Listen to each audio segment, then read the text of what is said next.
I first ran for the legislature when I was still in school, and much to my surprise and everyone else's surprise, was elected as the youngest member ever elected to the Washington State House. I served for 8 years in the Washington State House of Representatives and then moved over to the Washington State Senate and served 4 years there. I ran for mayor while I was a member of the Washington State Senate, and was elected again as the youngest mayor in the history of the city. And I think I still hold that record. I was 34 years of age when I was elected. It was an interesting time. The mayors before my time had always been members of the quote-unquote establishment.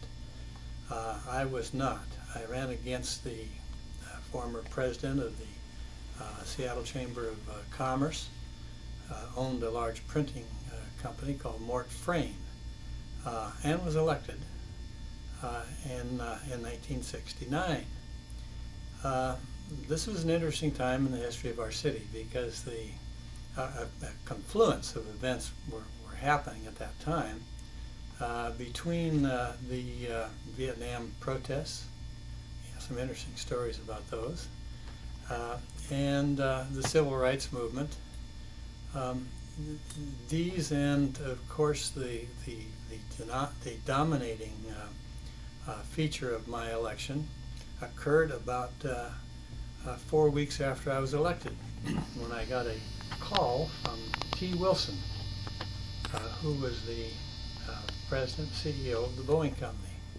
It was an interesting call. This was just after I was elected, just a week or so after I was sworn into office. I'd never met Mr. Wilson. He was a very abrupt, very competent guy who had been the president of the Boeing Company for some time. And this call came in on a Friday, and he said, "Mr. Mayor, you need to be prepared for a significant announcement that the Boeing Company will be making on Monday." And of course, I queried him as to what this significant announcement would be, and he said he was not able to tell me, but I should be prepared to respond, and then they would meet with me and tell me the full ramifications. I huddled with my aides, all of whom were relatively young as I was, and we couldn't determine what was going to be happening. On Monday, the Boeing Company announced the beginning of a series of layoffs that would result in going from 103,000 employees, which they then had, down to 49,000. This was the dominating fact of my first several years in office, because of course with that kind of negative economic activity, this resulted in a significant loss in city revenues.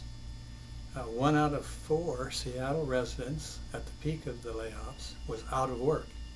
I can recall one time being driven to the airport in a taxi by a ceramics engineer, a former ceramics engineer, who had gone from at the very peak of his earning down to driving a taxi. This scene was replicated throughout the city. So we had to tighten our belts for the first time in the history of the city, and never since then.